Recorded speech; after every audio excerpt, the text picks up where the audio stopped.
পখৰ ৰ'দ আৰু উৎকোট গৰম সেই বুলি আকৌ আমাৰ মা বহি থকা মানুহ নহয় দেই। তাতে আকৌ ৰঙৰ কামবোৰ সদায় জীয়েকে কৰে। এইবাৰ মায়ে বোলে মই কৰি চাওঁ দে। গতিকে তাৰ পিছত আৰু ৰক্ষা নাই। আনফালে এয়া হৈছে পখৰ ৰ'দকো আওকাণ কৰি তাঁতবাতি কৰি থকা সময়ৰ কথা। তাঁতবাতি কৰাৰ দিনা ধুমুহা বৰষুণ ৰ'দ মাহঁতৰ যে একোৱে গাত নালাগে।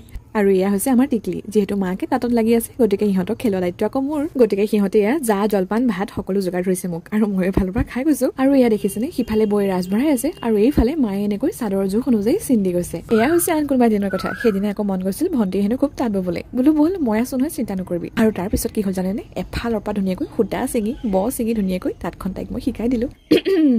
ইফালে তাঁত ববলৈ শিকাও মানে এইফালে আকৌ মিহিকে পাকঘৰৰ পৰা এটা গোন্ধ গ'ল। গতিকে পলম নকৰি আমি লৰালৈকে পাকঘৰ পালোহি। দেখিলো এইফালে ধুনীয়াকে পিঠাৰ মেল বহি আছে। তাতে আকৌ এনেকৈ কঁঠালৰ পাতত বনোৱা পিঠা প্ৰথম দেখিলো। সোৱাদো পিছে বৰ পালো। সেয়েহে টকালি খালো। আৰু এয়া উৎকোট গৰমৰ মাজতে ধুনীয়াকৈ বতাহ চাতিবলৈ গৈছে। ইফালে আকৌ আমাৰ টিকলিহঁতৰ কামেই শেষ হোৱা নাই। মাকে লাগিছে তাঁতত, সিহঁতে লাগিছে ভাতত। মানে চান্স পাই পুৰা খেলিছে সিহঁতে। আৰু তাৰ মাজতে মিহিকে ময়ো আহি পেলাই এইফালে অকণমান গহনাৰ কাম কৰি ললো। আৰু মই যিহেতু শুকান আদা খাই খুব বেছি ভাল পাওঁ, সেইকাৰণে এনেকৈ ঘৰতে ধুনীয়াকৈ আদা কাটি শুকুৱাই একদম তৈয়াৰ কৰি থৈ দিওঁ। আৰু বাৰু আজিলৈ ভিডিঅ'টো ইমানতে সামৰিছো। নতুন এটা ভিডিঅ'ৰ সৈতে সকলোকে পুনৰ লগ পাম।